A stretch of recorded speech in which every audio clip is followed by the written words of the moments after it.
전쟁이 끝나고 치열하게 이제 끝나고 난 다음에 또 이제 자기 동료들하고 막 이야기를 하는데 이제 무용담이죠. 이제 허세 부리는 거고 내가 그 외놈이 딱 오는데 눈으로 딱 쳐다봤더니 딱 오줌을 싸더라고. 그런 얘기를 하더라고요. 자기 자신이 평소에 이제 자기들 그룹에서는 별것도 아니죠. 뭐 장교도 아니고 뭐 장군도 아니고 뭐 어떤 위치에 있는 것도 아니고 제일 밑바닥에 있는데 이제 적들하고 싸울 때 내가 좀 뭔가를 보여줬어 뭐 이런 것들을 과시하는 다 살아남은 사람은 다 그 사람만큼 한 건데 농담 삼아 하는 말이지만 자기 자신의 엄청난 부분을 이 전투를 통해서 본 거예요. 나름대로 이제 자기가 이렇게 대단한 사람이야. 이 창조, 인간의 창조 이것들 이제 공부하고 나면서 나 자신에 대해서 새롭게 보게 되는 거예요. 이야, 내가 이 정도의 존재였어? 내가 이런 놈이야? 뭐 이런 이게 사람이 어떤 곳에서는 지금 북한 얘기 들으셨죠? 그 이게 그거 뭐지 갈아 넣는다는 표현을 쓰더라고요. 그 정육점에서 고기를 가는 것처럼 이게 러시아의 전통적인 전쟁 방식, 이 인해 전술처럼 그냥 사람이 많으니까 계속 전선에다 그냥 내보내는 거예요. 그 적들이 감당 못할 만큼 계속 인해 전술하고 사람을 뭘로 보냐면 그냥 총알바지처럼 이렇게 보는 그 생명이 어떤지 그런 거에 대한 개념 자체를 우리하고 달리하는 거죠. 그 보통 기독교적인 국가에서는 한 사람이 죽으면 그 사람 시체까지도 막 어떤 수습해가지고 데리고 오고 이제 북한도 이제 거기다가 사람을 보냈는데 시체를 못 가져오게 왜냐하면 그런 식으로 전쟁했다는 걸 이제 알리지 않기 위해서 중간에서 뭐 화장을 해버리든지 파묻어 버리든지 그냥 그 사람은 없어지는 거죠. 북한이 지금 존립이 가능할까? 이대로 계속 저런 식으로 계속 가면 싶어요. 인간에 대한 안목에 따라서 국가를 운영하는 것도 완전히 달라지고 자기 자신을 보는 방법도 달라지고 이웃을 보는 방법도 달라지고 그럴 수밖에 없겠죠. 성경은 이제 우리에게 인간을 보는 관점에 대해서도 보여주거든요. 어떤 한 구절을 보고 이게 딱 캐치해서 아는 게 아니고 성경 전체가 하나님께서 인간을 어떻게 보고 계시는지를 이제 보게 해주는 거죠. 여기 이제 첫 도입부에 인간 창조는 하나님의 창조사역의 절정이다. 이렇게. 하나님께서 만드신 세상이 어마어마하고 놀랍잖아요. 우리가 관찰하면 관찰할수록 하나님의 신비에 대해서 보게 되고 광대하고 크고 놀라우심을 보게 되는데 인간이야말로 그 하나님의 피조 세계의 정점이다. 엄청나게 위대한 것들이 많음에도 불구하고 하나님이 인간에 대한 의미를 그 모든 것들 위에 두셨다는 거죠. 그리고 남녀를 지으셨다. 남자와 여자를 지으셨다. 이것도 놀라운 일이고 어떤 서로 평등한 관계 안에서 관계를 누릴 수 있는 존재를 만드셨다는 거. 그리고 다른 피조물과 달리 하나님의 형상으로 지음받았다. 천사도 하나님의 형상으로 지음받았다는 말이 없어요. 우리는 천사 봤다면 이제 껍벅 넘어가는 그런 일인데 천사도 인간처럼 하나님의 형상을 따라 지음받았다는 그런 구절이 없죠. 어떤 동물, 위대한 동물이나 위대한 피조물, 심지어 하늘에 무슨 생명체가 있는데 영적인 존재 같아요. 눈이 많이 달려있는 하나님의 형상대로 지음받았다는 얘기가 없어요. 딱 인간만 하나님의 형상대로 지음받았다 이렇게 돼 있어서 이제 그 말을 알면 좋겠죠. 하나님의 형상이라는 게 도대체 뭔가?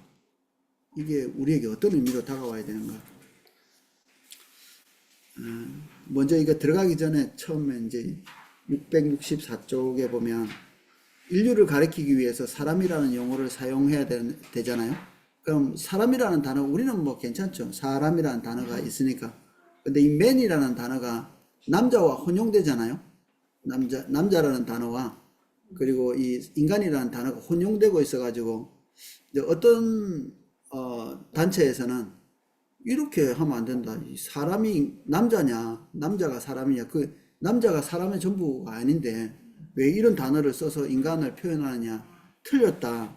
그래서 뭐 인류 뭐 이런 단어를 써야 된다. 성경도 이렇게 딱 해가지고 인류를 하나님께서 인류를 창조하셨느니라 조금 이렇게 낯선 건데 굳이 그렇게 쓰고 싶은 거죠. 굳이 그렇게 쓰고 싶은 겁니다. 근데 이제 그렇게 안 쓰겠다고 결정해요. 이제 그렇게 안 하겠다고 결정하면 이 웬구르뎀은 이제 창세기 5장 12절에 보면 하나님이 사람을 창조하실 때 하나님의 형상대로 지으시되 남자와 여자를 창조하시고 그들이 창조되던 날에 하나님이 그들에게 복을 주시고 그들의 이름을 사람이라 일컬으셨느니라. 여기에 남자와 사람이라는 말을 혼용해서 같은 단어로 쓰고 계십니다. 그러니까 하나님께서 혼용해서 쓰셨으면 우리도 같이 쓸 수 있는 거죠. 그게 어떤 단체에서 주장하는 것처럼 그런 방향성대로 이제 안 가겠다는 거죠. 이제 어떤 특정한 가치가 있어서 그런 게 아니라 성경이 그렇게 기록되어 있기 때문에 우리가 그렇게 쓰겠다는 얘기입니다. 그러면 이제 성경은 남성 우월주의에 대해서 주장하는가? 그런 거 아닙니다. 그런 거 아닌데 성경이 그렇게 기록됐기 때문에 단순한 의미로서 그렇게 받아들여서 쓴다는 것입니다. 665쪽. 왜 사람은 창조되었는가? 이 문제죠. 왜? 우리는 왜 있을까요? 도대체. 이제 세상은 그냥 있다. 제일 쉬운 단어. 그냥 의미도 없고 목적도 없고 아무것도 없는 그냥 우연찮게. 그러니까 수만 명씩 수천 명씩 이렇게 보내가지고 죽게 해도 아무 이렇게 죄책감이 없는 겁니다. 어차피 그냥 있는 거. 또 없어지면 소멸해서 물질로 돌아가는 그 외에는 아무 의미도 없으니까 몇천 명씩 이렇게 갈아 넣는다는 표현을 쓰는 인간에게 그렇게 쓰고 작전을 그런 식으로 세우는 거죠.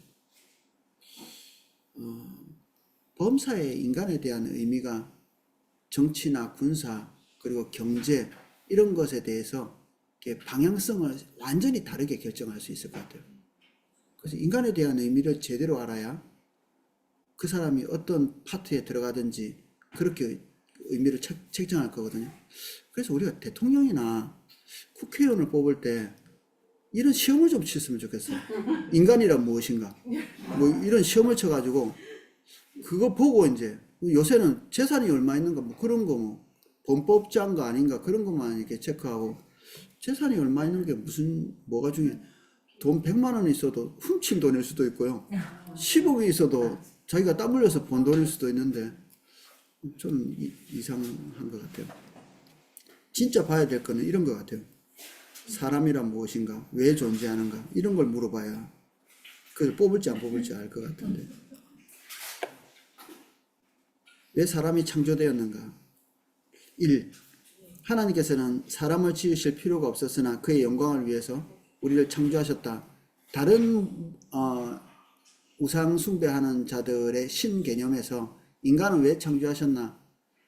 하도 중간 신이 말을 안 듣고 노동 파업을 하고 일 안 하고 이러니까 나는 절대 일하기 싫다 이러니까 그래 알았다 인간을 만들어서 네 일을 대신하게 해주마 이렇게 해서 인간을 만들어. 작은 신들의 필요를 채우기 위해서 신을 만든 자기에게 노가다를 제공해 줄 수 있는 그런 존재를 이렇게 만들어 놓은 거죠. 그러니까 그런 나라에서는 인간이 뭐예요? 태어날 때부터 죽을 때까지 죽으라고 그냥 신을 위해서 이 일을 하는 거예요 그냥.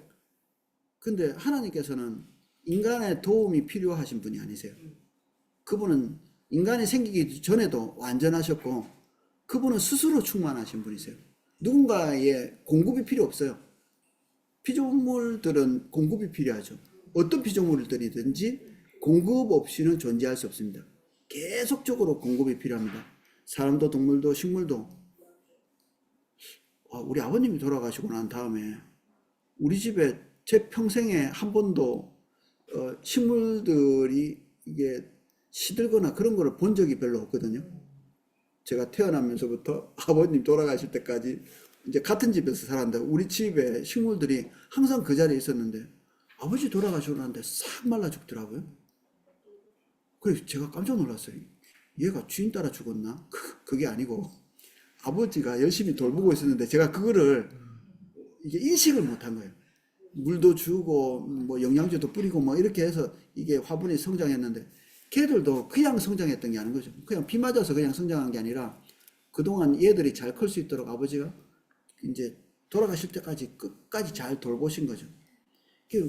공급이 없으면 얘들도 그냥 싹 말라 죽는 거예요. 제대로 못 사는 거죠. 돌보는 자가 있으면 저기 사우디아라비아에도 이게 야채 크는 거 보셨어요? 동그란 그 물 뿌리는 기계 놓고 키우고 돌보는 자, 공급해주는 자가 있으면 사막에서도 식물이 자라납니다. 할 수 있고요. 그래서 인간이나 피조 세계는 공급이 필요하죠. 그런데 하나님은 피조물과는 다르십니다. 그분은 처음부터 충만하신 분이죠. 근데 인간은 왜 만드셨나? 최소한 하나님의 필요를 채우기 위한 어떤 소모시키기 위한 그런 존재로 만들지는 않으셨다. 성경에 기록되어 있는 목표는 그의 영광을 위해서 우리를 창조하셨다. 이렇게 되어 있습니다. 이게 도대체 무슨 말인가? 그의 영광을 위해서. 영광은 그럼 부족하신가? 네, 그런 얘기도 아니죠. 하나님은 외롭지도 않으십니다. 그분은 성부, 성자, 성령, 삼위 하나님과 완전한 사랑의 관계, 연합의 관계, 의지의 관계를 갖고 계시기 때문에 외롭고 고독해서 우리가 필요했던 것은 아니시죠. 그래서 그런 종류도 아니다. 교제가 필요해서도 아니다.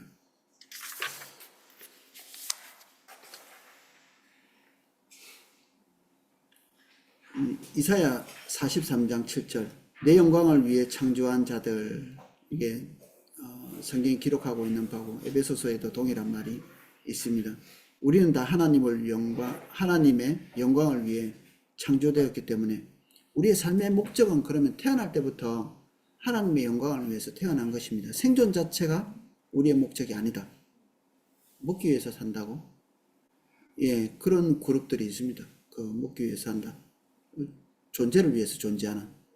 무슨 말이야 도대체?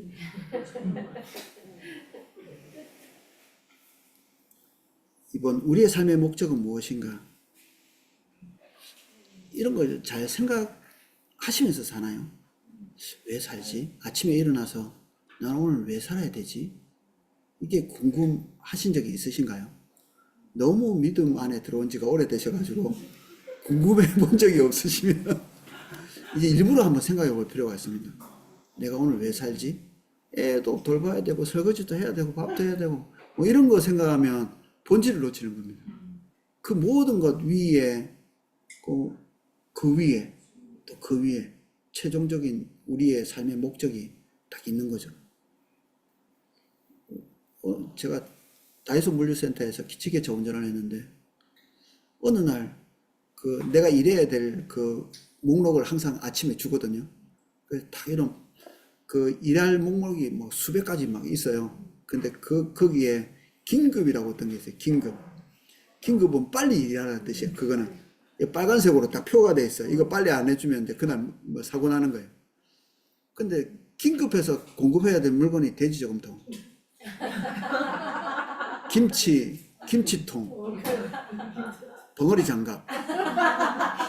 그게 이제 아침에 긴급해서 이제 이게 사람이 죽고 사는 것도 아니고 내가 이거를 위해서 내 인생을 저기 아침마다 긴급하게 지금 나의 모든 에너지를 다 투자해가지고 이거를 갖다 줘야 되냐. 이제 그 사람들에게는 긴급하죠. 빨리빨리 이렇게 물건을 갖다 줘야 되는 게 그들의 소명이니까. 근데 힘이 빠져, 아침에.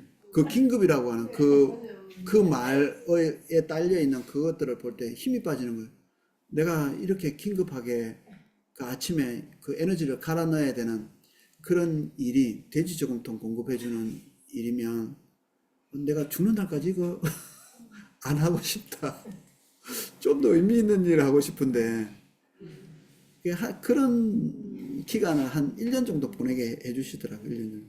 그 뒤에 그게 마지막 직업이었습니다. 저희 마지막 직업이고 이제 포도나무교회 사역자로 일하게 됐는데 우리 설거지하기 위해서 사는 건 아니잖아요. 우리가 애 밥 주려고 사는 것도 아니고. 그래서 이게 너무 중요합니다. 멈추고 바쁘지만 진짜 내가 뭘 위해서 사는가. 하나님을 영화롭게 하기 위해서 산다. 깨게 할 수도 있거든요. 어떤 사람은 하나님을 영화롭게 어떠세요? 이거 느낌이 쾅 충격적으로 다가오시나요? 하나님이 누구인지를 잘 몰라서 그렇습니다. 이거 어떤 남자는 어떤 여자에게 반하면 내가 너를 위해서 내 인생을 갈아넣어 이렇게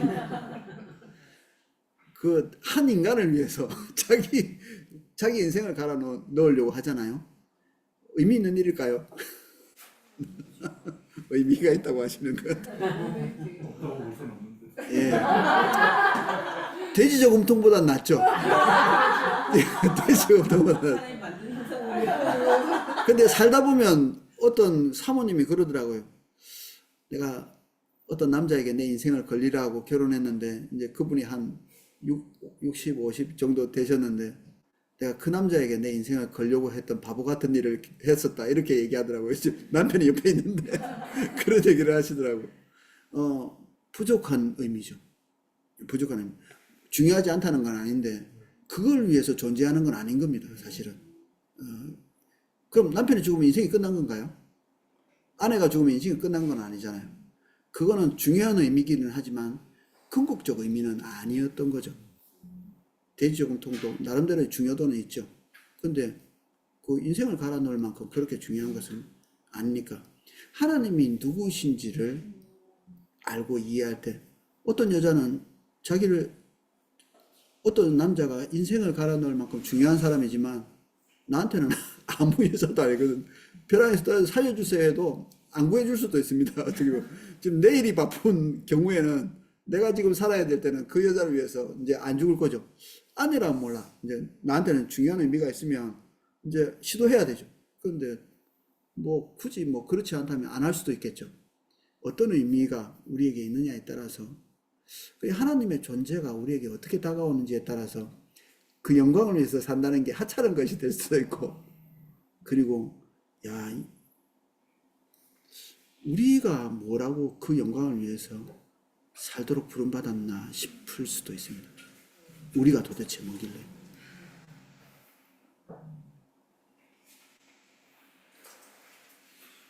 하나님의 영광을 위해서 산다는 이것에 헌신된 사람들이 하는 고백들을 이제 여기에 중간중간에 해놨습니다.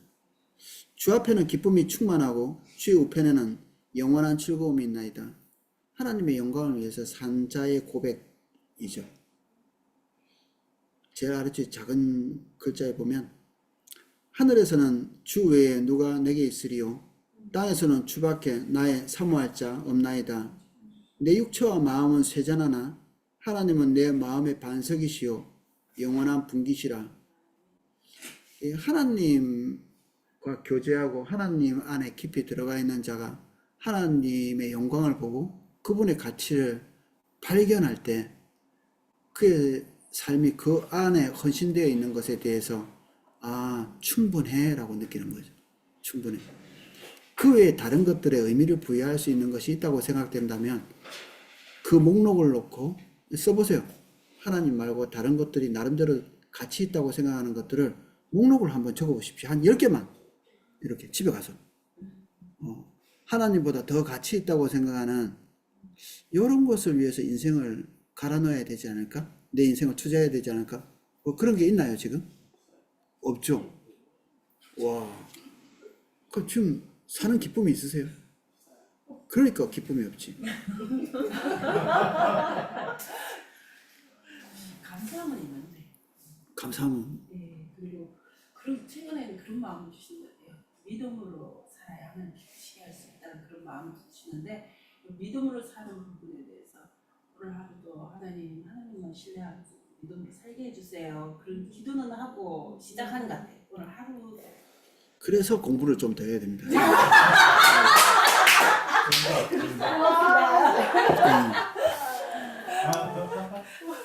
667쪽.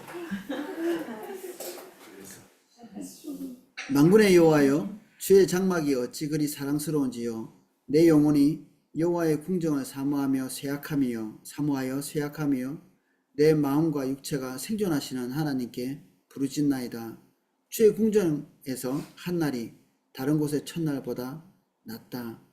인간이 생각할 수 있는 가장 가치 있는 것, 이것이 하나님의 집에 있는 것과 비교할 때 가치가 없다. 1000배 차이 난다는 게 아니고 가치 차이가 그 정도 있다는 거죠. 1000, 만 이런 숫자들은 이제 카운터레스입니다. 이제 비교 불가한. 그 사도 바울은 그것에 대한 가치의 차이를 놓고 볼 때 인간이 가장 가치 있다고 생각하는 그 목록들에 대한 연상을 하면서 그것들을 배설물로 취급했거든요. 누가 배설물에다가 가치를 부여해요? 누가 배설물에다가? 북한은 가치가 있다고 합니다. 그걸로 이제 걸음도 하고 그것도 아까워한대요. 이렇게 풍선 날려서 이렇게 보내면 그것도 부족해 가서 못 날려요. 이게 걸음으로 쓰기 때문에 이게 마음껏 날릴 수가 없습니다. 그게 너무 소중하거든요. 내년 농사는 망치는 겁니다. 그거 자꾸 버리면. 이게 우리는 예, 쓰레기인데 그들에게는 쓰레기가 아닙니다. 이게. 불쌍하죠. 배설물이 될 만큼의 가치, 하나님의 가치.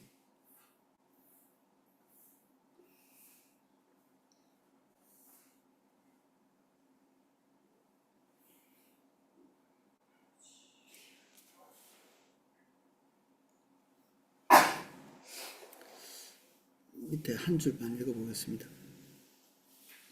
그리스도인의 정상적인 마음의 자세는 주 안에서 기뻐하고 그가 주신 생애의 교훈들로 말미암아 즐거워하는 것이다.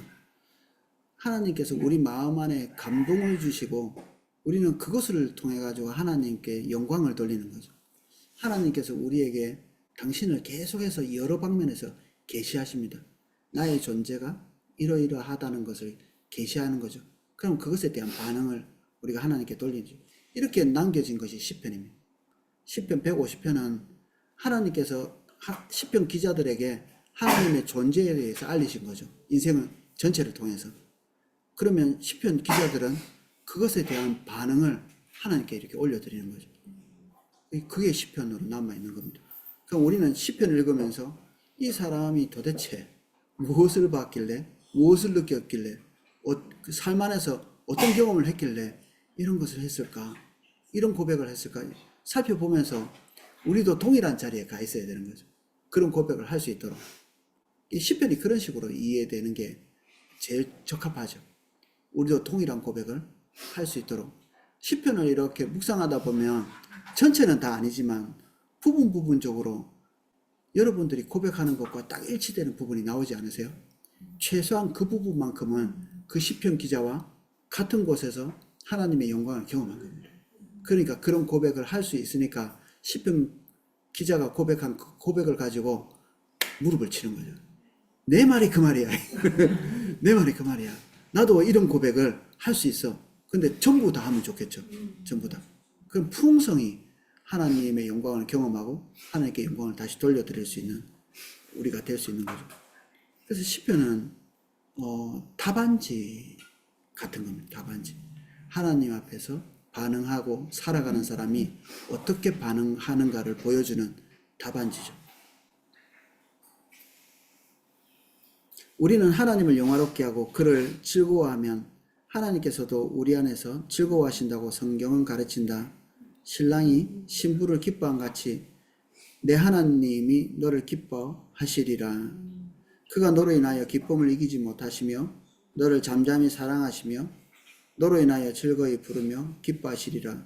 우리가 하나님께서 보여주시는 하나님의 모습을 기뻐하고 즐거워하면 하나님께서도 그 모습을 보고 무덤덤하시는 게 아니라 같이 반응하시고 화답하시고 이게 사랑으로 들어가는 길이죠. 서로 공감하는 것.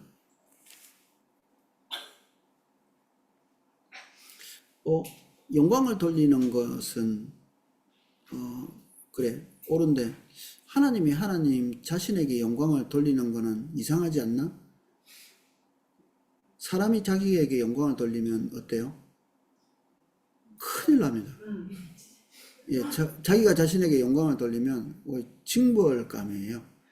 사단은 그 짓을 하다가 예, 어둠의 구렁텅이로 떨어졌죠. 그 사단이 된 이유입니다. 인간이 자기에게 영광을 돌리다가 중대하게 이렇게 문제가 생긴 사람이 헤롯이죠. 이거는 이게 사람의 소리가 아니고 신의 소리다. 이 가서 무슨 연설을 한번 했던 모양이죠. 좀 그럴듯하게 했는지 사람들이 신의 목소리다 이렇게. 근데 그때 사람들도 신이라는 개념을 굉장히 낮춘, 이게 엑셀런트 정도로 이렇게 보았던 것 같아요. 우리도 그렇죠, 지금. 초밥만 잘 만들어도 초밥의 신이라고 이렇게 하잖아요. 그냥 밥 맛있게 만들었다 하면 될 건데, 거기다 신이라는 단어를 붙이면서 이 신이라는 말을 격화시켜버리는 거예요. 그 개념 속에 귀신이나 하나님이나 동일한 급으로 이렇게 만들어버리는. 그래서 이런 말을 쉽게 할 수 있는 사회 분위기인 것 같아요. 그래서 헤롯에게 이건 신의 목소리야 이런 말을 한 것 같아요. 근데 헤롯이 내가 신인가? 그렇게 생각한 거죠. 뭐 너희들이 그렇게 생각한다면 그렇겠지 이렇게 생각한 거죠. 그렇게 하자마자 충이 먹어 죽었다 했거든요. 아마도 이제 벌레가 바깥에서 날아서 이렇게 먹어서 죽은 게 아니고 아마 안에서 어떤 벌레 종류가 나와서 죽었는데 그게 밖으로 나와서 사람들이 목격한 것 같아요. 그걸 목격한 것 같아요. 옛날에는 해충이 나갔어. 예. 짐승들 보면 이렇게 몸에서 해충을 달고 다니는 경우가 있거든요. 그 창자가 떨어지건다든지 이래가지고. 근데 옛날에는 이런 것에 대한 개념도 없던 시대니까 아마 몸속에서 그런 것들이 있다가 이제 적절한 시기에 해충이 이제 헤롯의 중요한 부위를 먹으신 것 같아요. 하나님이 시킨 거겠죠. 그렇게 해서 이게 죽음도 고대 사회에서의 죽음은 어떤 죽음은 수치스럽게 여겨지는 그것도 있었거든요. 이제 그 고대 사회에서는 여성이 던진 돌에 맞았다고 이제 머리가 깨진 거예요. 어떤 여자가 위에서 이제 뭔가 맷돌짝을 던졌는데 이제 맞아서 죽게 됐는데 옆에 사람한테 자기를 찌르라고 하잖아요. 내가 여자한테 죽었다고 이렇게 그렇게 될까봐. 이슬람은 지금도 그렇습니다. 이슬람이 제일 무서워하는 사람이 여자 헬기 조종사입니다. 여자 헬기 조종사가 그 폭격기가 달려있는 그 미사일이 달려있는 그 가지고 폭격해서 죽으면 천국 못 간다고 이렇게 생각하거든요. 그런 개념을 가지고 있는 사람에게는 수치죠. 근데 고대 사회에서 제일 수치스럽게 죽을 수 있는 방식을 하나님께서 채택하셔서 헤롯을 죽이신 거죠. 그것에 대한 징벌이죠. 하나님께 영광을 돌리지 않는 것에 대해서. 그러면 모든 인간이 사실은 이렇게 되는 거거든요.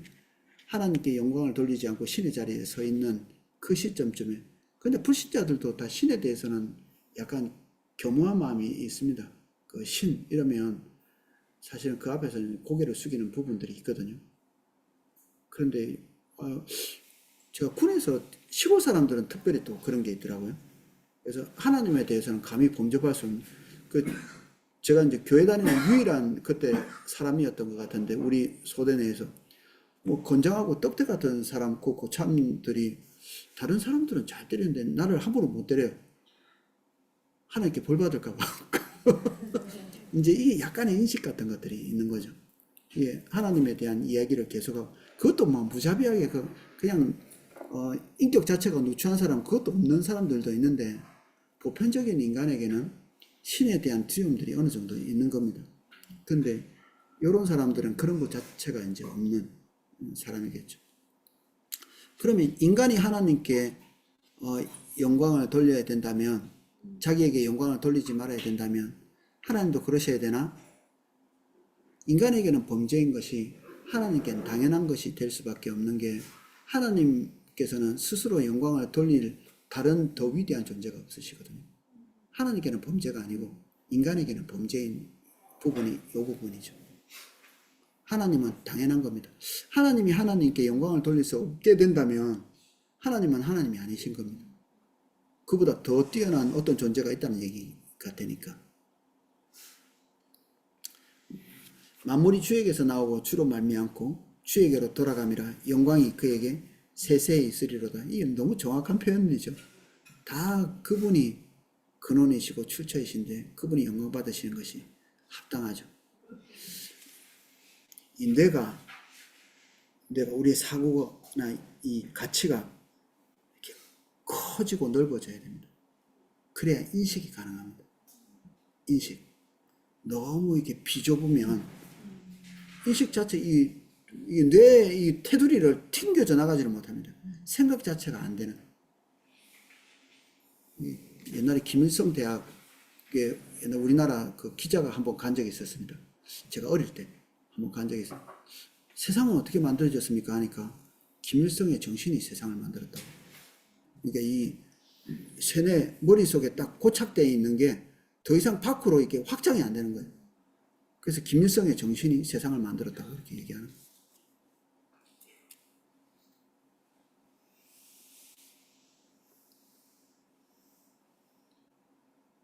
시 668쪽.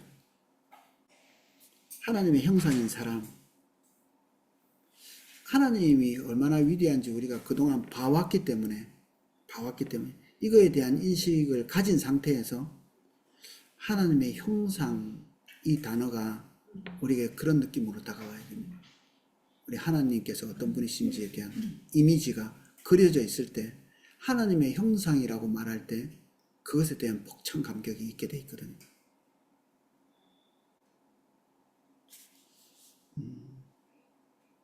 하나님의 형상이라는 의미, 요 제일 마지막 줄입니다.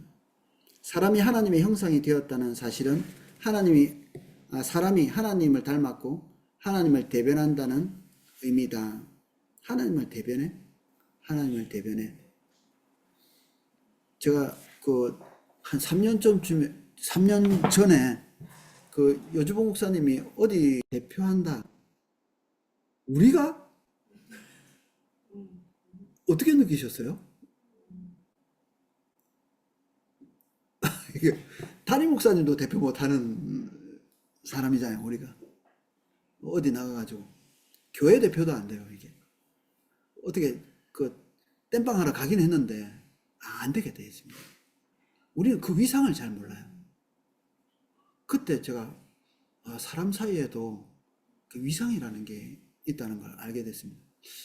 사람한테도 위상이 진짜 있는 게, 제가 어떤 오이코스를 방문했는데 그 오이코스에 한 50년씩 이렇게 사역하신 목사님이 이제 은퇴를 하셔가지고 그 모임에 참석을 했어요. 그 누구 소개로 이렇게 옆에 이렇게 딱 이렇게 앉았는데 이분에게서 경건이 흘러나오는 걸 봤어요.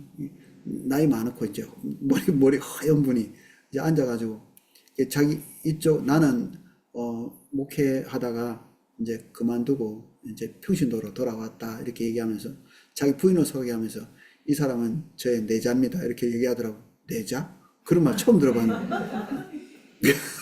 안 사람이란 뜻 같은데 내가 한 번도 못 들어본 말, 눈치로 이제 아내를 말하는구나 눈치로 알았는데 그만큼 오래된 분이 오랫동안 이제 사역하신 분인 거죠. 근데 이분이 너무너무 겸손하게 그날 그냥 예배 드리시고 그리고 예배 가운데 하나님의 임재가 있었다. 너무 감사했다. 얘기하고 그리고 자기 어려움과 고충, 내가 평생 동안 이렇게 주님 섬겨왔는데 갈 교회가 지금 없다. 그러니까 자기 담임 교회에 못 가는 거예요. 이게 불편할까 봐. 그리고 다른 교회 가자니 표나 벌써 가서 앉으면 표가 나. 자기가 누군지.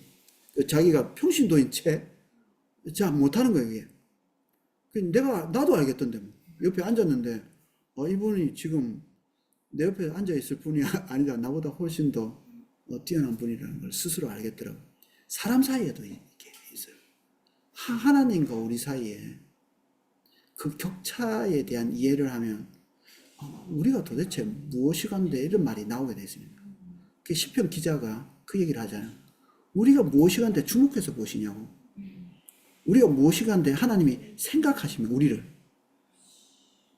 이 격차 때문에. 근데 우리가 하나님의 대표자, 형상, 대리자 이게 황송한 일이죠. 하나님께서는 우리의 형상을 따라 우리의 모양대로 사람을 만들자. 이렇게 했을 때 그 모양은 똑같은 걸 만들자는 게 아니라 유사하고 닮은 것을 만들자는 뜻입니다. 이게 똑같은 모양새가 아니고 비슷한 것들. 그러면 이런 것들은 어떤 도덕적인 것, 그리고 창조성, 능력, 권세, 이런 것들이 유사하게 되는 거죠. 형상, 모양 이런 것들이 비슷하게 되는 것.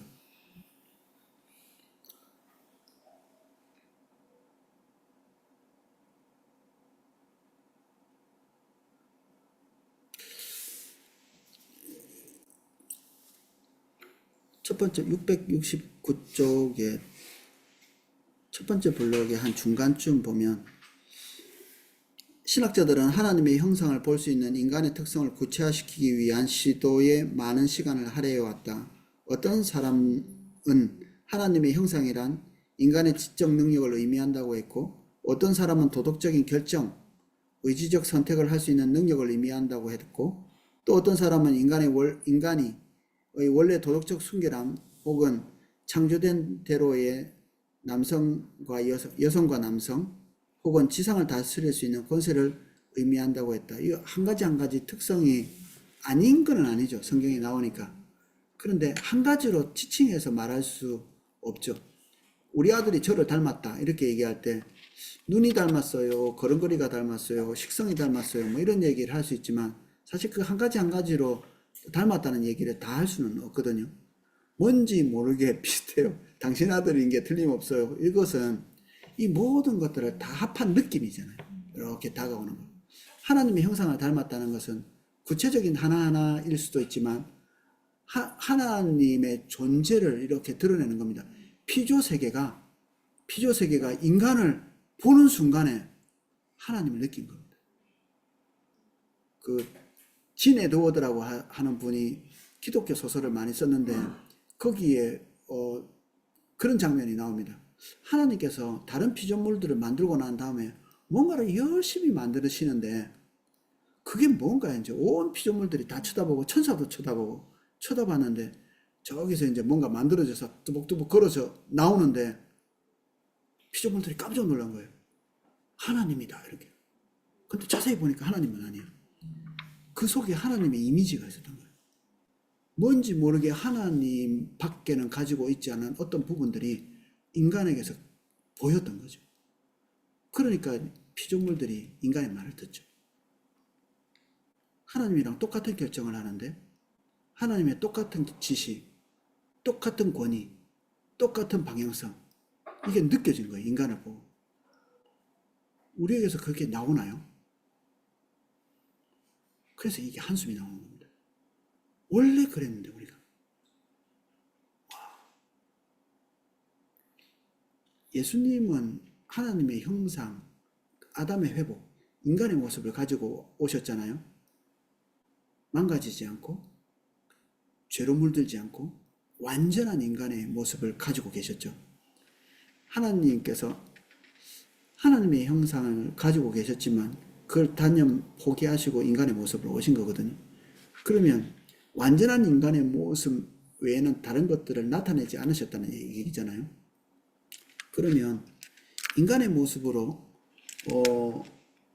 바다가 잠잠해졌다 이렇게 볼 수도 있는 겁니다. 왜냐하면 엉겅퀴를 내기 전에는 땅이 아담이 원하는 대로 모든 걸 솟아낼 낸 거거든요. 땅이 생명이 없는 거라고도 볼 수 있지 않나요? 근데 그것들이 말을 들은 겁니다. 땅이 말을 들었으면 바다도 말을 들었겠지. 그 자리에서 명령하고 말을 듣고 그렇게 하죠. 이게 하나님께서 그런 거 보면 무화과 나무에게 가서 저주하시죠. 무화과 나무가 뭔가를 잘못한 거예요. 하나님이 잘못했을까요? 무화과 나무가 잘못했을까요? 예수님이 잘못했을까요? 무화과 나무가 잘못했을까요? 둘 중에 하나는 잘못된 거 아니에요. 열매를 내야 될까요? 안 내야 될까요? 내야 되는 겁니다. 예수님이 가가지고 지금 따먹으려고 했을 때 열매를 내야 돼요. 그 자리에서. 처리하는 이유가 없네. 예. 처리 안 이래도 내야 된다. 예. 예수님이 가서 달라고 하는데. 근데 시기가 아니었다고 얘기를 하는데 성경에는 그러면 시기가 아닌데 어떻게 열매를? 예수님이 그러면 무지해가지고 거기서 예수님 철딱서니가 좀 있으셔야지. 지금 몇 월달입니까? 그거 낼 때가 아닙니다. 이렇게 얘기하시는 게 아니에요. 근데 궁금했어요. 그러니까 의심했다기보다는 무슨 의미지? 라는 게 궁금했어요. 얘도 타락한 거죠. 얘도 타락한 겁니다. 무화과가. 무화과가 제 기능을 못한 거죠. 창조주가 오셔가지고 내라고 했는데 못 낸 거죠. 그러면 의미가 없는 겁니다. 말라 죽었죠. 다른 해석을 하실 수 있나요?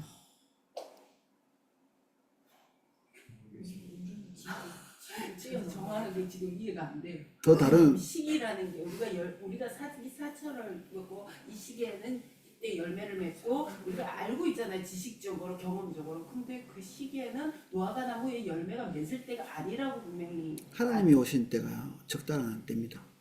예수님이 오신 때가 적당한 때고 그 시기에 열매가 있어야 됩니다. 주님 오실 때 아직 안 됐습니다. 좀 이따가 오십시오. 이렇게 할 거 아니잖아요. 오시면 그때가 때입니다. 꼭 바쁠 때 하나님의 임재가 있을 때가 있어요. 바쁠 때. 제가 어떤 그 편집장 분이 글을 썼는데 그러더라고. 주님의 계시가 왜 항상 마감 때 그때 오시는지 모르겠다고. 마감 때. 그럼 잠깐만요. 마감할게요. 마감해놓고 그때 벌써 떠났어요. 하나님의 때는 그분의 주권에 따라 오는 겁니다. 그래서 그 무화과가 예수님께 맞춰야지 예수님이 무화과에게 맞추는 게 아니죠. 인간이 가서 하나님의 완전한 형상을 따라서 땅에 가서 상추 좀 내. 그러면 상추가 나와야 되는 겁니다. 엉겅퀴를 내서는 안 됩니다. 그래, 엉겅퀴를 질문이 많을 줄 알았습니다. 괜히 말했네. 무화과를 통해서 비유적으로 우리 사람이 시기가 아니됐을 때 하나님이 오시면 그때 순종을 말씀하신 게 아닐까요? 가르치기 위함이다.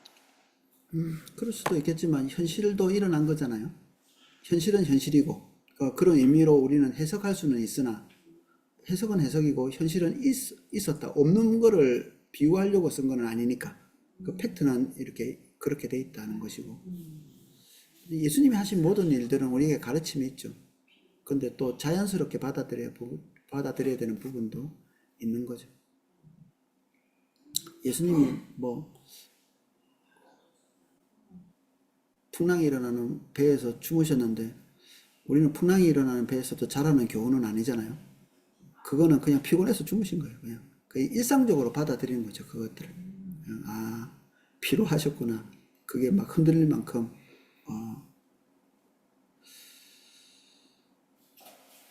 논란의 여지가 있었기 때문에 받아들이려면 받아들이고 아니면 접어서 창고에 넣어 두십시오. 네.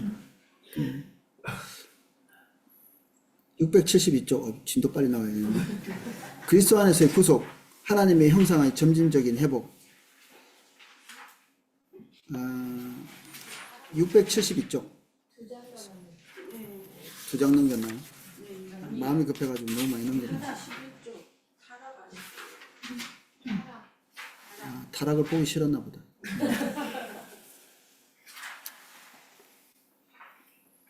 중간에 뛰어넘은 것들 성경은 어떤 의미로 형상이라고 말하고 있는가 이런 것들을 좀 오늘 곰곰이 살펴보지는 못합니다. 이 작은 글자에서 잘 나타내고 있거든요.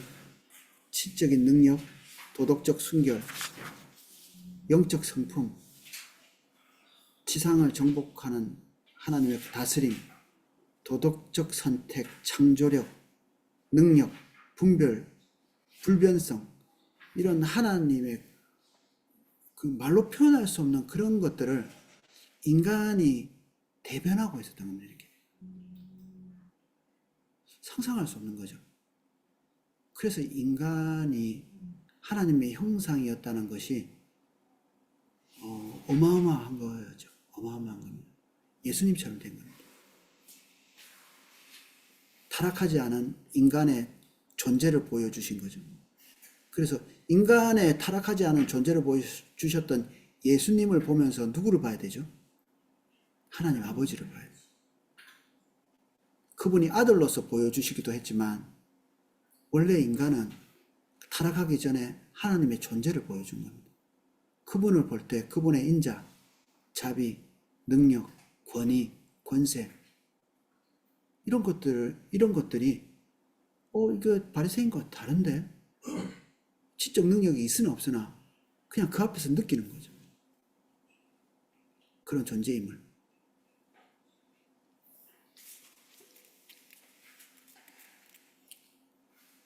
(670쪽) 한 세 번째 줄, 670쪽 세 번째 줄.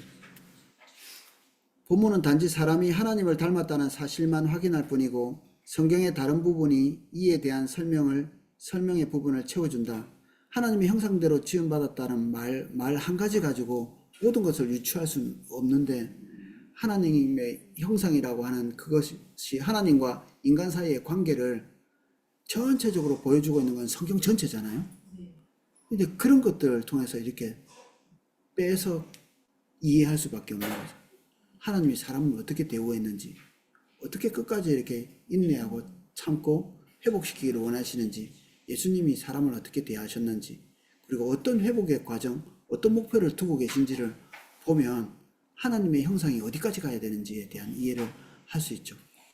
제일 많이 우리에게 보여주고 있는 것이 예수님이 인간된 모습으로 나타나신 것입니다. 그렇게 회복되어야 되는 거죠.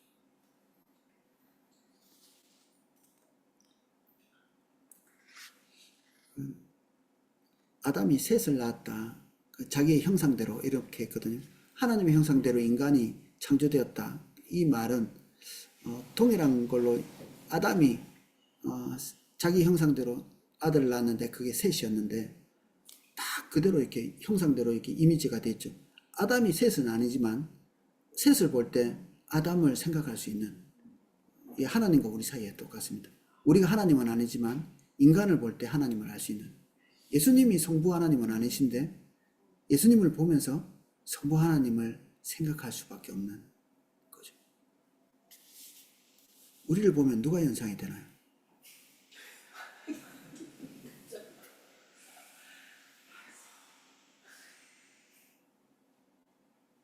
네.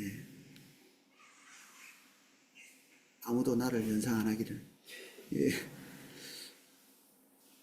타락. 하나님의 형상이 파괴되기는 했지만 상실되지는 않았다. 그럼 하나도 없느냐 인간이. 완전 그냥 하나님의 형상이라고는 한 방울도 없느냐. 그렇게 보기 어려운 구절이 있습니다. 노아의 홍수가 끝난 다음에 노아에게 와서 뭔가를 말씀하셨는데 그게 이제 671쪽 네 번째 줄 제가 읽어보겠습니다. 무릇 사람의 피를 흘리면 사람이 그 피를 흘릴 것이, 그 살인한 사람을 사형으로 징벌하라는 뜻입니다. 이는 하나님이 자기 형상대로 사람을 지었음이니라. 비록 그때는 노아 때는 너무 타락해가지고 하나님께서 완전히 진멸해버리셨잖아요. 그런데 그 이후에 있는 사람들도 살아남기는 했지만 그 죄의 본성은 가지고 있잖아요. 그럼에도 불구하고 그 안에서 살인사건이 일어나지 말아야 된다는 겁니다. 왜? 그 존재도 하나님의 형상이 남아있다고 이렇게 표현되어 있습니다. 그 앞에 진멸했을 때 화면에서 이런 표현되어 있거든요. 그들이 육체가 되었다. 그러니까 하나님의 전부를 엄청나게 많은 부분을 상실한 거죠. 근데 그럼에도 불구하고 인간에게 하나님의 형상이 다 소멸되지는 않았기 때문에 그를 사람이 함부로 죽인다든지 이렇게 해서는 안 된다는 얘기죠. 그러면서도 사형죄에 대해서 말하면서 이렇게 해놨죠. 또 존귀하기 때문에 사형도 안 시키는 그런 거하고는 다르죠. 그러니까 이런 징벌을 통해서 사람의 생명을 함부로 죽이지 못하도록 선을 그으라는 얘기죠.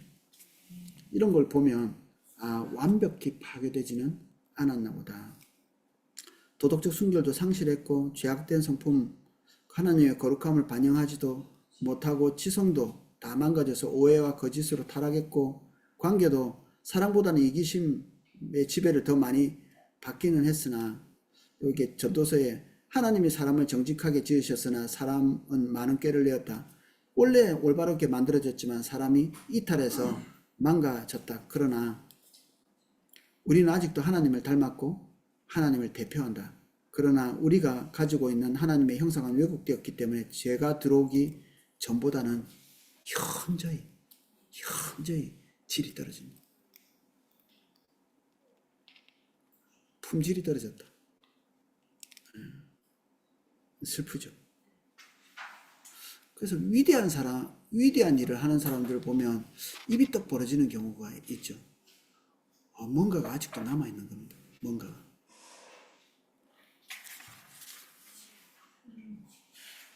그런 것들이 회복되는 사람들을 보면 옷깃이 여며지기도 하죠. 어떤 사람들은 굉장한 일을 하는 사람들이 있습니다. 하나님의 형상을 지닌 인간의 참 본성은 성육신하신 그리스도의 삶을 통해서도 볼 수 있다. 이게 제일 우리의 모범이기 됩니다. 3번. 그리스도 안에서의 구속. 우리는 172쪽 3번을 하고 있습니다. 172쪽 3번. 예. 그리스도 안에서의 구속. 하나님의 형상의 점진적 회복.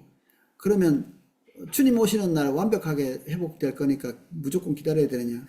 아닙니다. 예, 우리가 점진적으로 회복된다고 말씀했죠. 부단히 성화되어져 가야 된다. 이게 피곤한 일인가요? 또 노력해야 되나? 이 희열이 있습니다. 하나님의 형상을 담는 희열. 제가 혈기가 많이 없었거든요. 남자는 혈기잖아요. 뭐가 세게 보이는. 이게 뭘 할 때마다 이제 감정 표현을 혈기로 이렇게 하다가 얼마 전에 곰곰이 생각하다가 이제 제가 혈기를 한번 내봤거든요. 하도 거짓말을 자꾸 해가지고 이 건축자들이 이때쯤 화를 한번 내봐야 되나 이렇게 생각하다가 그래 한 번만 더 하면 화를 한번 내봐야 되겠다 생각이 들어가지고 아니나 다를까 기회가 딱 왔어요. 그래서 아니 말이요 지금 막 이렇게 화를 냈거든요. 그 뒤에 마음의 깊은 고랑이 패인 게 고랑이 패. 방법이 올바르잖아요. 근데 이제 마음 먹고 이제 했기 때문에 제동은 걸었죠. 딱 이렇게. 이 혈기를 내면서 이렇게 살았던 때가 또 기억이 나더라고요. 그때 내 관계가 어떻겠나 이렇게 생각해 보니까 뭐 부부와의 관계든지 친구와의 관계든지 좋게 쌓아놓고 한 번에 다 뒤집어 엎고 이게 잘하다가 한 번에 다 뒤집어 엎어버리고 이게 아버지와의 관계도 그렇고 고모들과 친척들과 어른들과 그 밑에 관계들도 다 잘 쌓아놨다가 노력했다가 한 번에 다 뒤집어 엎어버리는. 지금은 안 뒤집어 엎거든요. 하나님께서 원하시는 대로 반응하기 위해서 다듬어 온 지금 관계를 통해서 얻는 하나님의 생명이 그때와 비교할 수 없이 월등히 고품질이다. 고품질. 이게 나에게 주고 있는 감정들. 자녀가 옛날에 내가 혈기로 반응했을 때 아이들이 나한테 주는 바퀴벌레처럼 내가 나타나면 다 숨어버려요 그냥. 지금은 저는 이번 주에 너무 기분이 좋은 게 아이대로 자녀를 이제 부족하죠 당연히. 근데 요만큼이라도 저에게 자식으로부터 얻는 게 또 있습니다. 아이들이 나에게 주는 행복감. 그 옛날에 바퀴벌레처럼 가서 숨었던 그게 위험찬 모습인가요? 위험찬 모습이 아니죠. 진짜 위험은 그들이 궁지에 몰렸을 때 꼭 나를 찾아오거든요. 어떻게 해야 되는지 묻습니다. 정답을 알고 있다는 걸 알기 때문에 와서 묻고 가서 그대로 실행해서 성과를 받아옵니다. 이제 이게 성화의 기쁨이죠. 다듬어가는 기쁨입니다. 하나님께서 우리를 조정하라고 하실 때는 그 뒤에 하나님이 주고 싶은 이 산더미 같은 보물들이 기다리고 있습니다. 성화는 피곤한 일이 아닙니다. 그것만 조정하고 나면 하나님께서 우리에게 이 컵이 깨져 있는데 뭘 갖다 붓겠습니까? 이것만 떼고 나면 이 안에 우리가 맛보지 못했던 것들이 쏟아 부어지거든요. 그래서 하나님께서 여러분들에게 오셔서 뭔가를 조정하라고 하시면 기대하십니다. 그 다음에 뭐가 있지? 그런 기대. 그리고 그렇게 조정하고 나면 여러분 주변에 있는 사람들이 여러분을 엄청 좋아할 겁니다. 정말 좋아하는. 제가 초창기에 사역하면서 오래 계셨던 분들이 있거든요. 저에 대한 소문이 떠도는 걸 가끔 하는 거는 즐거움, 기쁜 일이고. 4번 그리스도의 재림 때 하나님의 형상의 완전한 회복이 있을 거다. 흥분되지 않나요?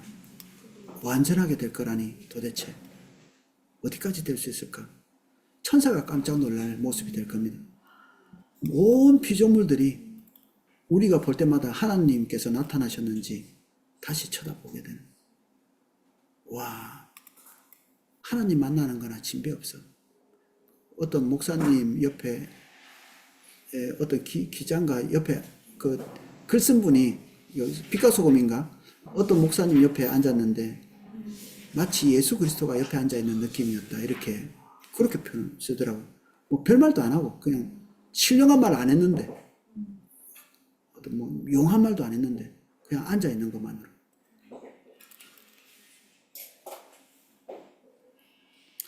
하나님을 닮은 구체적인 면들. 그래, 하나님의 형상이라고 뭐 우리가 좀 마음속에 그려볼 수는 있겠지만 그래도 한 요소 한 요소를 살펴봐야 전체적인 아우트라인을 잡을 수 있을 거니까 어떤 면이 도대체 하나님의 형상이라고 말할 수 있는 건가? 네 가지입니다. 도덕적인 면, 정신적인 면, 영적인 면, 관계적인 면. 요걸 일단 살펴봅니다.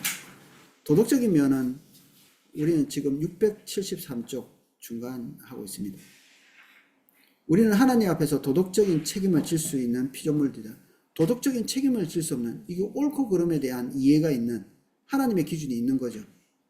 근데 우리가 타락하게 되면 그 기준 자체를 버리면 도덕적 기준을 할 수 없게 됩니다. 기준이 달라지기 때문에. 옳은가 틀린가 잘 모릅니다.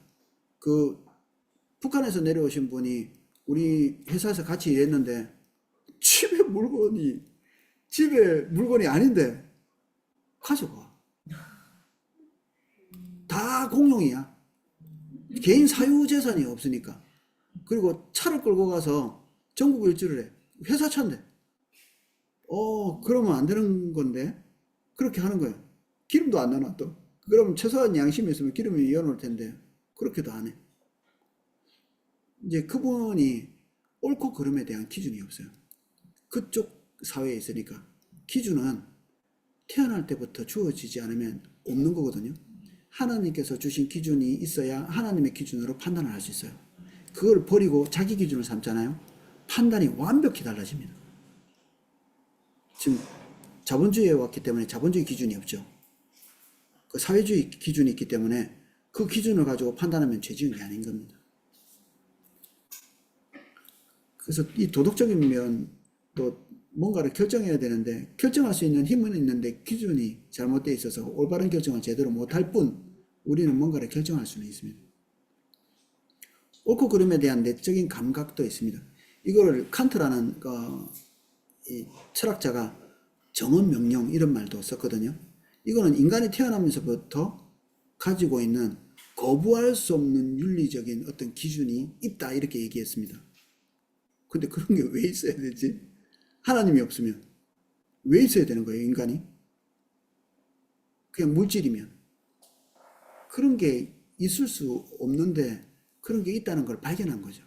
모든 인간이 태어나면서부터 망가지긴 했지만 뭔가 흐릿한 기준들이 있는데 이런 거를 정언명령이라고 이름을 딱 붙였습니다. 이거는 뭐 중간에 환경 때문에 없어지지도 않아. 살인하지 말지냐 이런 것들은 누가 봐도 상황이 어떻든지 간에 그런 것들을 넘어서서는 안 된다는 그런 마음들이 있거든요.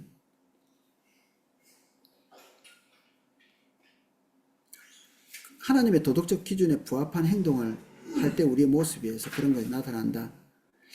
그 앞에서 거룩하고 의로운 행동이 나타날 수도 있고 그렇지 않을 수도 있는데 어쨌든 우리는 선악을 분별할 수 있는 판단력 기준 이런 것들이 있다. 동물은 생존의 기준이죠. 그야말로 생존의 기준입니다. 영적인 면 우리는 육체적인 것도 하나님으로부터 받았지만 비물질적인 영적인 것도 하나님께서 지음 받았죠. 이런 것들은 어떻게 표현할 수 있을까요? 어떻게 알 수 있나? 다른 것들은 동물들도 다 할 수 있지만 우리가 하나님께 예배하고 주님을 경배하고 아니, 이런 것들 중보기도 하고 하나님이 계시기 때문에 그분과 소통하려고 시도하는 것. 정신적으로 좀 부족한데도 전에 정신병원에 있었던 이야기를 좀 해드렸는데 중요한 특징들이 있다고 했잖아요. 예배할 때마다 기뻐하는 사람이 있고 그리고 공격적인 반응을 하는 사람이 있고 또 방언이 터지기도 하고 정신적으로는 많이 이렇게 부족함을 보이는데도 영적인 세계는 또 다르게 있다. 이런 것들을 확인할 수 있는 기회들이 있었습니다.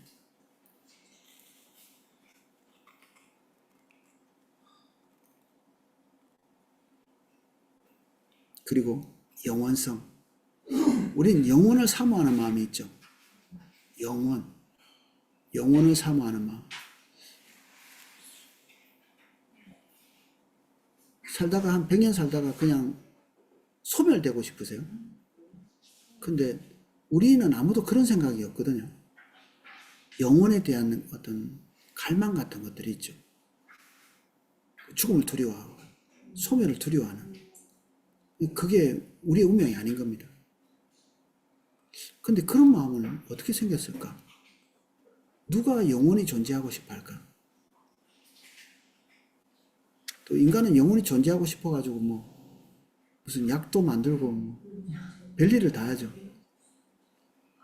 그리고 뭐 이렇게 장기를 계속 갈아 가지고라도 영원히 교체 막 해가지고 기계처럼 그렇게 해보려고 하기도 하고 이게 한면에 몹쓸 행동인 것 같기도 하면서도 한면에서는 영원하고 싶은 욕망이 있는 거죠.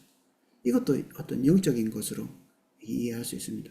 정신적인 면 10번 우리에게는 동물의 세계와 구별되는 바 논리적으로 사고하고 생각하는 능력이 있다.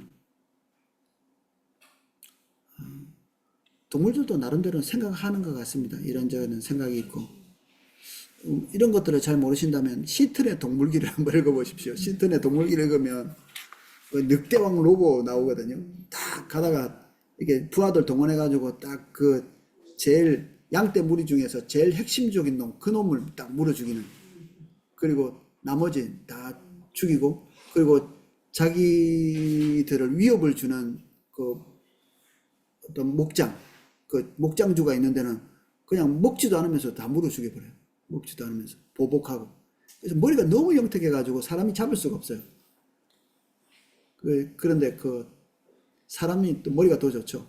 그러니까 이 늑대왕 로보의 그 함정을 찾아가지고 나중에는 이제 잡아서 그 늑대 무리 전체를 그냥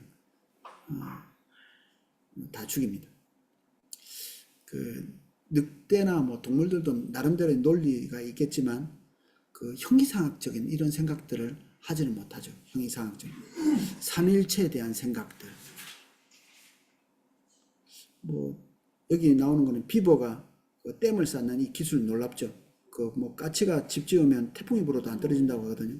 이런 기술들은 놀랍지만 하나님께서 생존을 위해서 처음에 넣어주신 지혜를 계속 써먹고 있는 것이고 이것이 어떻게 하면 이 공학적으로 이게 떨어지지 않을까를 고민하지 않는 거예요.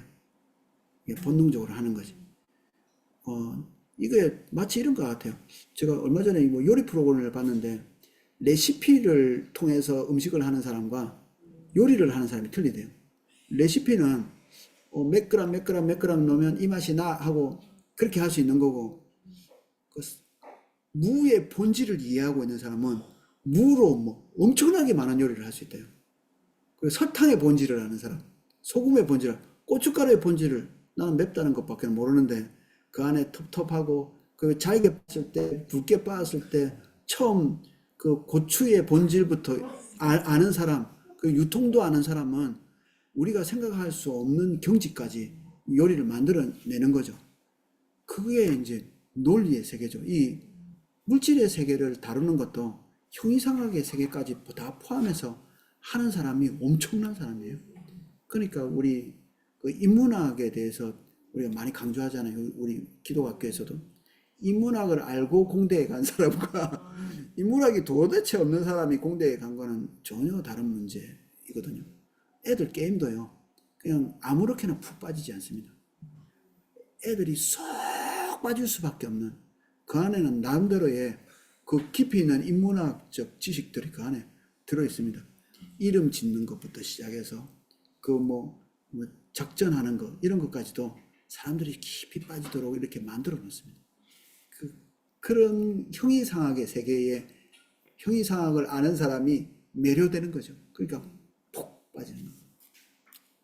동물이 게임하다 빠졌다는 소리는 없죠. 그 매력이 있는 거죠. 그 안에. 복잡하고 다양하고 추상적 언어.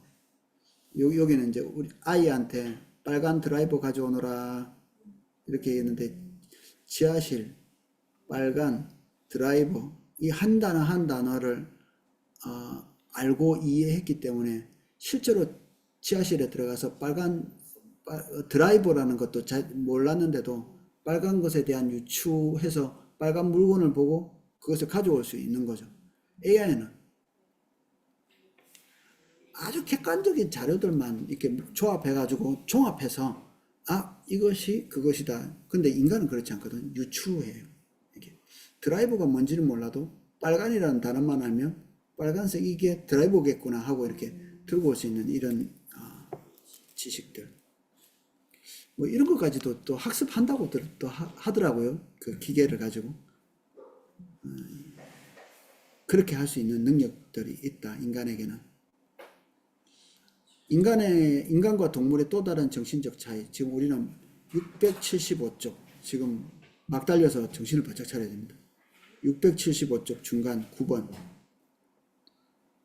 우리는 장래일에 대한 의식, 심지어 육체적으로 죽은 후에도 살게 될 것이라는 내적 감각을 가지고 있다. 죽은 다음에도 우리는 생존할 것이라는 막연한 지식들 같은 것들이 있습니다. 죽은 이후에 어떻게 될 것인가를 고민하는 동물들은 없죠. 그냥 죽으면 죽을 뿐이지. 인간은 불신자들도 내세에 대한 고민들이 있습니다. 어떤 사람은 뭐 컴퓨터가 꺼지는 것처럼 죽는다고 애써 생각하는데 그렇게 생각하려면 마음속에서 계속 올라오는 불안을 계속 눌러줘야 됩니다. 왜냐하면 인위적인 거기 때문에. 인위적인 지식을 가지고 세뇌를 시키는 게 우리의 감정적 동요를 이렇게 막을 수가 없거든요. 이게 자연스러운 겁니다.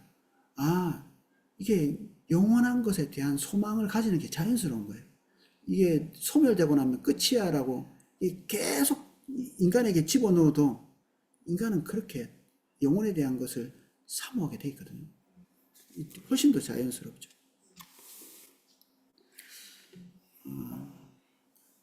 창조성.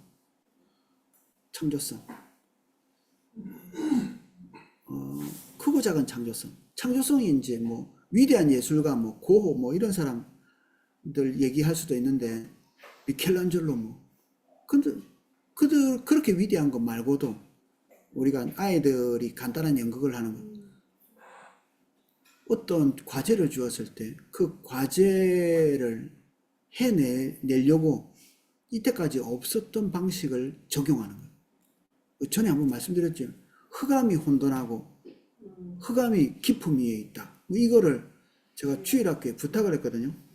이거를 연극이나 아니면 무용으로 표현해 주세요. 이렇게 했어요. 저는 모르죠. 그렇게 해달라고 했어요. 어떻게 해올까 기다렸거든요. 근데 그분들이 황당해 하면서 가더니 한 달이나 고민했나? 그래가지고 난 개막하는 날 가르쳐 주지도 스포라고 또 가르쳐 주지도 않더라고. 개막하는 날 딱 했는데 플랜카드를 들고 막 아이들이 막 서로 막 엉켜서 돌아다니다가 하나님의 창조 때 딱 해도는 나무가 되고 또 물결이 되고 구름이 되고 막 이렇게 해가 되고 이렇게 하더라고. 이 어려운 형이상학적인 주제를 눈에 보이는 직관적인 걸로 이렇게 나타내기 위해서 이 플랜카드를 이런 식으로 사용하고 그리고 선생님이 이렇게 지도하고 이렇게 만들어낸 거. 와, 밥 사줄 걸 그랬네. 너무 위대한 창조성 아닌가요, 이게? 미켈란젤로 얼마나 했는지를 모르겠지만 안 봐가지고 그보다 훨씬 낫다. 눈에 보이는 대로 어떻게 예쁘게 잘 만들긴 했지만 이런 상상력을 주신 건 하나님인데 이 창조성이 일상에서 나왔잖아요. 일상. 할 수 있도록. 한때는 제가 우리 장모님 기사였거든요. 운전해주는 타교에 가셨는데 그분이 국졸인가 중졸인가 그래요. 그러니까 배움이 많이 없으신 분이죠. 그런데 그 세계의 달인이에요. 근데 다른 사람들은 다 손들고 나가는데 나가다가 딱 막힐 때가 있대요. 이 배반을 하다가 쭉 보면 뭔가 뚫어야 되는 데가 있는데 뚫고 이렇게 지나가는데 이것들을 하려면 시간 내에 못 마치는 거예요. 시간 내에 마치고 나올 수 없어서 가만히 쳐다보면서 자기도 기도 안 돼요. 나하고 똑같은 방법을 쓰더라고. 그러면 생각이 떠오른대요. 그래서 다른 사람들이 와서 보고 경탄을 하면서 역시 역시 당신이 최고라고. 그 사람이 기술이 좋은 줄 알죠. 하나님이 한 곱이 한 곱이 그것을 풀어낼 수 있는 어떤 그 창조성을 다른 사람이 안 가르쳐 준 거죠. 뭐 가르쳐 준 사람이 있었겠죠. 그저 스승이 있었을 거니까. 그런데 그거는 그 스승보다 나은 거거든요. 아무도 못해요. 하나님이 창조성을 주신 거죠. 이런 것들을 보는 희열이 있잖아요. 희열. 하나님의 사람들에게 있는. 위대한 분에게도 나타나지만 안 위대한 우리에게도 이런 것들이 나타납니다. 우리 하나님의 형상이기 때문에. 감정적 영역. 동물도 기뻐하죠. 먹이 주면. 어떤 유튜브 보니까 그 사료를 조금 줬다고 째려보더라고. 개가. 기분 나쁘다는 거죠. 두려움, 슬픔, 이거 다 이제 느끼는, 돌고래도 느낀대요. 이게, 이런 것들을 느끼는데, 인간처럼,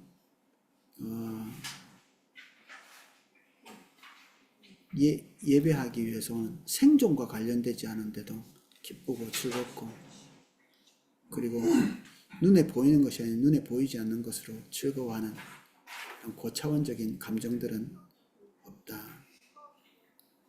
관계적인 면, 동물들도 유대감 같은 건 있죠. 돌고래도 사회생활 엄청 잘하거든. 그리고 문어도 사람하고 유대관계를 가진다고 그래요. 밥 주는 사람하고 소통하고, 밥 주는 사람 손가락 만지고 뭐 그렇게, 다른 사람 만지면 도망가 버리고 그렇게 해요. 이게 하등하다고 생각하는 동물들도 어느 정도는 가지고 있는데, 결혼관계가 하나님의 뜻대로 가게 하기 위해서 고민하고 시도하고 다듬어가고 이기적인 결혼 생활을 하려고 누구나 그렇게 될 수 있죠. 그리고 일할 때도 워라밸 찾는 자기의 어떤 그 이익을 위해서 일하는 그런 것이 아닌 일 자체를 통해서 하나님의 희열을 맛보는 그런 것들은 일어나지 못한다. 그리고 자녀를 낳는 것도 여기에 또 포함되어 있습니다. 인간의 하나님만이 자녀가 있으시죠. 근데 천사도 없고 그 축복을 받은 인간에게 이러한 것들이 있다.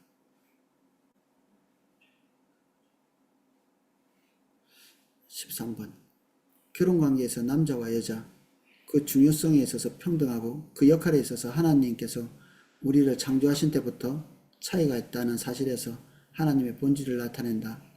여성에게도 하나님의 형상을 넣으신 거예요. 이 여성을 바라보면 하나님의 형상의 한 부분이 들어있다는 걸 볼 수 있죠. 남성에게도 하나님의 형상이 있어요. 여성에게 없는 하나님의 형상이 그 안에도 들어있는 겁니다. 두 사람이 다 하나님의 형상을 드러내고 있기 때문에 한 사람으로는 하나님의 형상대로 자녀를 키우기가 어렵겠죠. 없으면 어떻게 해야 돼요? 하나님께 직접 배워야죠. 그 방법밖에 없습니다.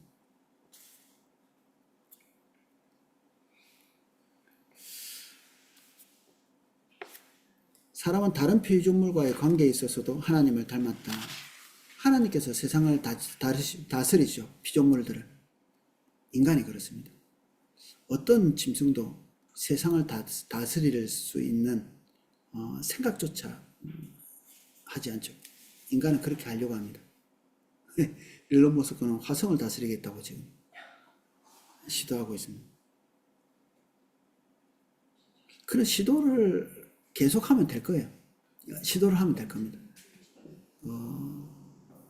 우리 공대 출신의 우리 신학교 교수님이 있었는데, 인간은 어느 때까지, 어느 수준까지 발전할 수 있는가? 인간이 생각할 수 있는 한, 인간이 상상하는 데까지 할 수 있다. 상상 못하는 것은 안 됩니다. 삼위일체는 상상이 안 되죠. 생각은 해볼 수 있지만 상상은 안 됩니다. 그러니까 그건 안 되는 겁니다. 상상을 할 수 있는 것, 화성에 사람들 보내가지고 살게 할 수 있는 것, 상상할 수 있죠. 할 수 있습니다. 할 수 있습니다. 시간 문제지. 언젠가는 할 수 있을 겁니다.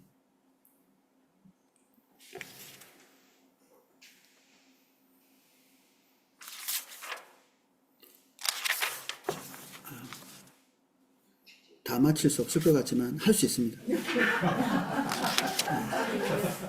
우리는 할 수 있습니다. 육체적인 면은 하나님은 영이시니까, 그럼 육체를 가지고 있는 우리 인간이 하나님을 대며 이게 나타내는데, 육체는 아니겠다. 하나님은 영이시니까. 예, 물론 하나님이 이제 육체는 없으시기 때문에 하나님이 팔다리가 있으신 건 아니거든요. 어떤 사람들은 하나님의 형상대로, 그럼 하나님 팔이 있으신가?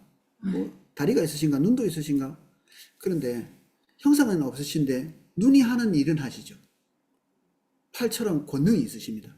다리처럼 자유롭게 무소부지하시고, 인간이 가지고 있는 팔, 다리, 육체, 신체의 모든 부분들은 하나님이 하시는 일처럼 움직여주죠.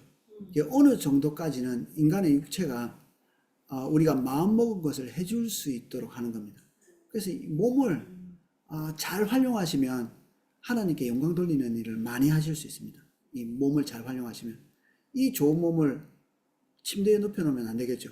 계속 관리 잘못해가지고, 제가 관리를 잘못해가지고 당뇨가 좀 있다고 하는데, 이제 과자 이제 그만 먹고 이제 몸 관리 잘해가지고 끝까지 이제 하나님 영광을 위해서 잘 써야죠.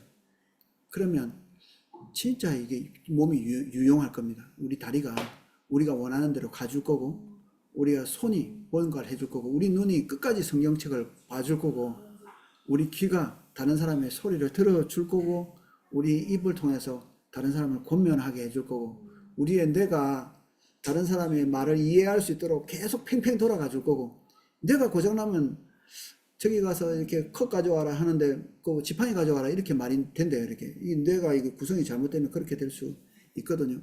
내가 건강하게 잘 갈 수 있도록 잘 유지해야 되겠죠. 이 육체가. 그래야 하나님께 영광을 돌릴 수 있습니다. 육체가 없으시지만 육체를 통해서 하나님께서 행하시는 일들을 잘 나타내고 증거할 수 있습니다. 너무 좋은 육체죠. 육체를 귀히 여겨야 됩니다. 육체 때리면 됩니까? 안 됩니까? 옛날 고행하는 사람들이 육체는 학대해야 하나님 기뻐하신다고 생각하고 피가 나도록 이렇게 때리는 루터라는 영화를 보시면 아마 그 장면이 조금 나옵니다.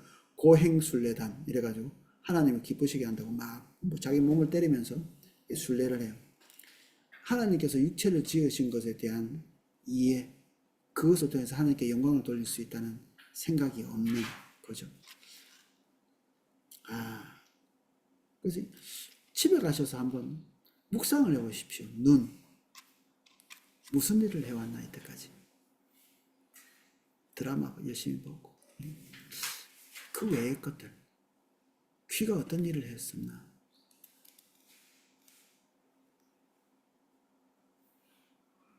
우리의 심장이 뛰고 있고, 그리고 우리의 손, 발,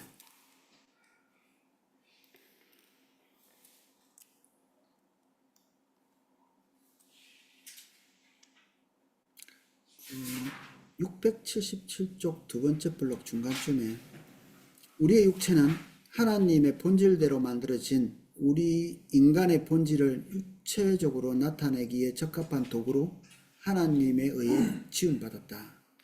하나님의 본질을 나타낼 수 있는 그런 일들을 하는 육체. 잘 돌봐야 되겠죠.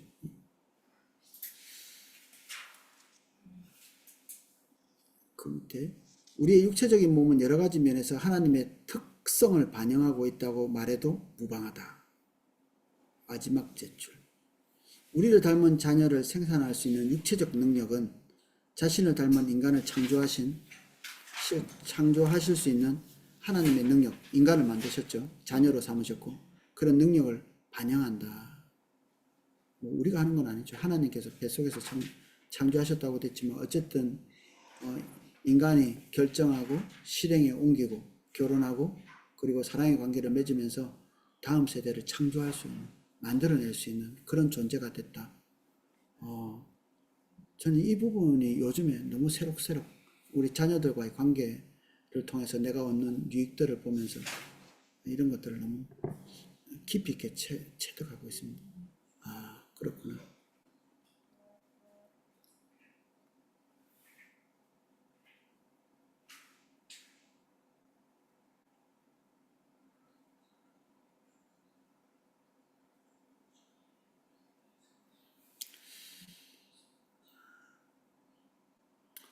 동물의 세계도 인간이 가지고 있는 것들을 아까 나눈 것처럼 조금씩은 가지고 있습니다. 그 동물의 세계도 권위를 인정하는 것들도 있고요. 리더를 인정하고 리더를 따라다니고 하는 것, 그리고 뭐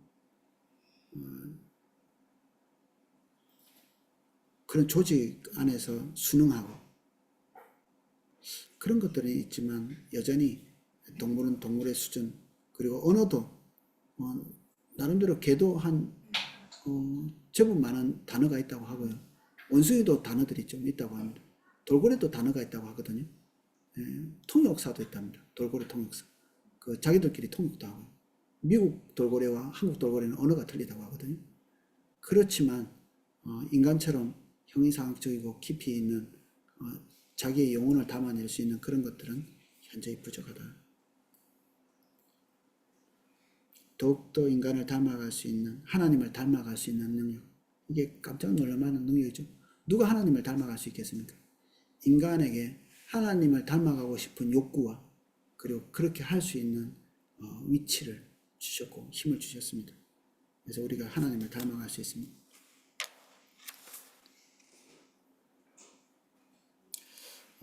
679쪽 하나님의 형상을 소유한 자로서의 위엄. 하나님의 탁월함이 나타난 어떤 피조물보다 격을 달리하는 인간. 그 설명들이 이렇게 있습니다. 별이 빛나는 우주, 풍성한 결실을 맺는 지구, 동물, 식물의 세계, 천사들의 세계.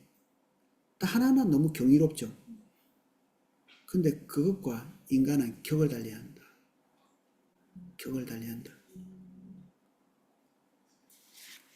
그래서 주님만 묵상하는 게 아니라 사람을 묵상하는 게 좀 필요한 것 같아요.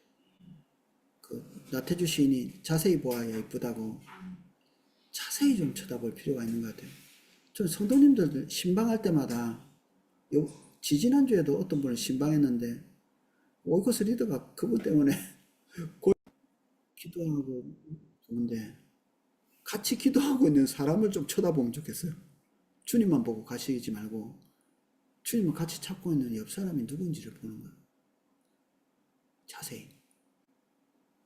제가 이게 너무 무지했던 것 같아요. 제가 옆 사람이 찬양 잘 못하면 짜증나고 저 사람은 왜 이렇게 이렇게 노래 부르나 이런 도망가, 다른 데 도망가, 그 사람 없는 곳에 도망가고 아주 몹쓸 인격을 가지고 있는데 사역자가 돼서 많이 다듬어졌습니다. 하나님 나라는 어떨까? 한 사람 한 사람이 죄악 없이 통찰이 되는 한 사람 한 사람이 서로 보고 너무 매료되지 않을까 싶어요. 서로. 너무 좋은. 처음 결혼할 때 아내나 남편이 더 좋나요? 지금이 더 좋나요? 처음이 더 좋았어요. 이렇게 하는 사람들은 아직 인간에 대한 통찰이 없는 겁니다. 인간에 대한 통찰. 갈수록 싫어집니다. 그러면 상담만 받으러 싶어 저한테.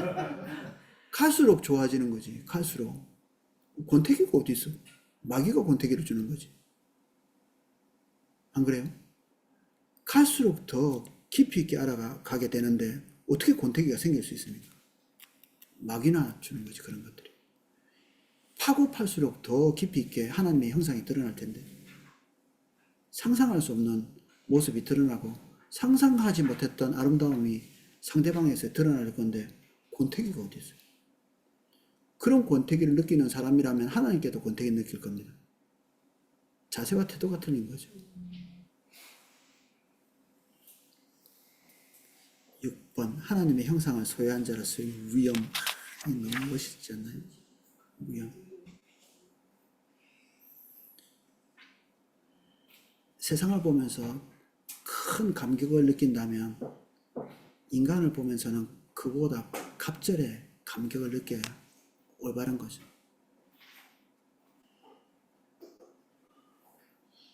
한 명당 $10,000를 받았다고 합니다. 북한 병사들. 죽었으면 좋겠다. 살아서 들어오면 조금밖에 안 주거든요. 죽으면 $10,000. 좀 없을 지도자가 가지고 있는 생각이 얼마나 두추해요. 사람을 사회의 도구로 보는 게 실존주의입니다. 우리의 교육이 그거예요. 몹쓸 방향성이죠. 미국에서 들어온 겁니다. 그래서 우리가 교육을 새로 해야 돼요. 사람을 돈으로 보는 거. 얼마짜리 아이디어냐? 얼마짜리 인간이냐? 그래서 야구 선수들 얼마 받는 사람이냐? 그래서 그 사람들 엄청 많이 받는데 기분 나쁘다고 안 가죠. 그게 자기 위상이기 때문에 그렇습니다. 돈이 없어서 그런 게 아니라 그거 받고 실제로 가져와는 건 없지만 그거에 자기 의미를 두기 때문에 우리가 다른 사람을 보는 안목은 달라야 돼. 나 자신은 달라야 되고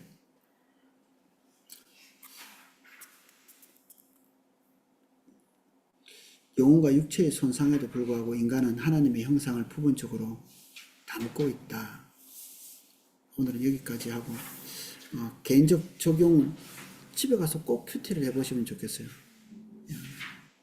앞으로 더 많이 살펴보겠지만 저는 이 개인적 적용과 질문을 공부를 하나도 안 한 상태에서 요거 6개를 가지고 하루 종일 묵상해 봤습니다. 이래야 이게 눈에 들어옵니다. 이 내용이. 질문이 올바라야 대답이 정확하게 들어옵니다. 질문 자체가 틀리면 답변이 귀에 안 들립니다. 그래서 철학자들은 나름대로 진지한 질문들을 많이 합니다. 그래서 나름대로 일을 하고 있다. 밥값은 하고 있다. 이 세상에.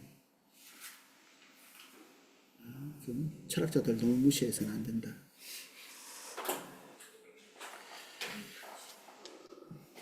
혹시 질문할 거 있으신가요? 아마 지금 줄 서 있을 겁니다. 우리 가면 줄 안 서고 밥 먹을 수 있습니다. 우리가 인간에 대해서 앞으로 계속 더 살펴보게 될 겁니다. 예서까지는 필요 없고 이거 질문 맨 나중에 적용하는 것 이거 적용하는 그 문항만 한번 이렇게 읽어보시고 한번 마음속으로 곰곰이 한번 생각해보고 오시면 좋을 것 같아요. 그러면 좀 더 깊이 있는 통찰이 될 걸로 믿습니다. 기도하겠습니다.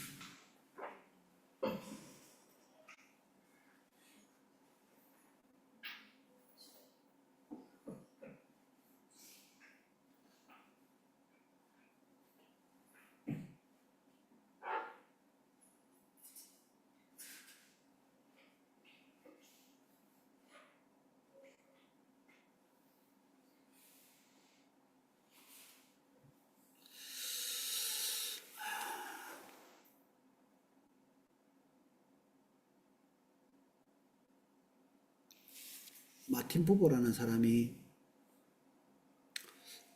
사람들은 보는 것마다 분석한다고 했거든요.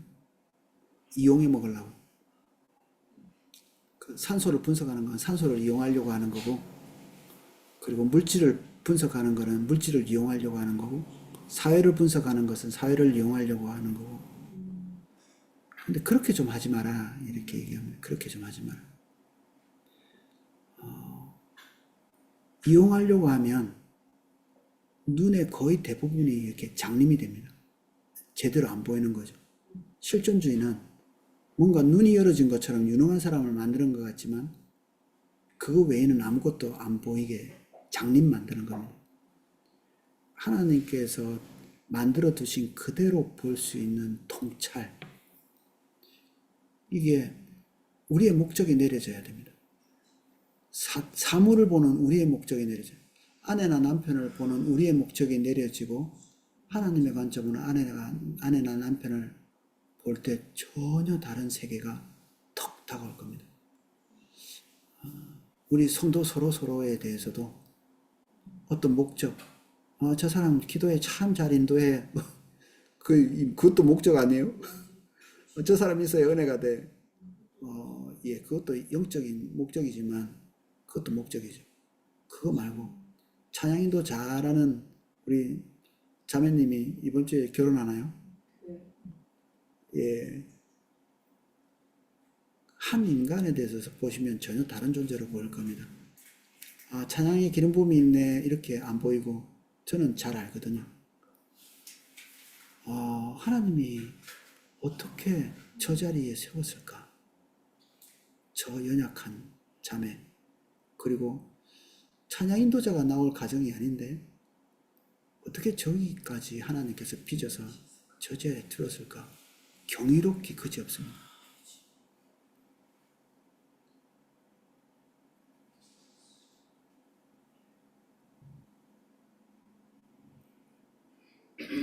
우리가 스스로 만든 담들을 예수 그리스도의 십자가에 못 박습니다. 활짝 열어주십시오. 사람에 대해, 하나님의 창조 세계에 대해, 그리고 나 자신에 대해 모든 담들을 열어주십시오. 주님이 만드신 그대로 볼 수 있는 통찰력을 주시고 하나님의 형상대로 지음받았다고 하는 나와 그리고 내 이웃과 내 가족들을 있는 그대로 형상으로서 볼 수 있게 하나님 우리에게 무궁한 통찰력을 열어주십시오. 보이게 해주세요. 우리가 보기를 원합니다. 인간에 대해서 우리가 한 달 정도 살펴봅니다. 정말 인간에 대한 깊이 있는 통찰을 할 수 있도록 도와주십시오. 예수님 이름으로 기도합니다. 아멘.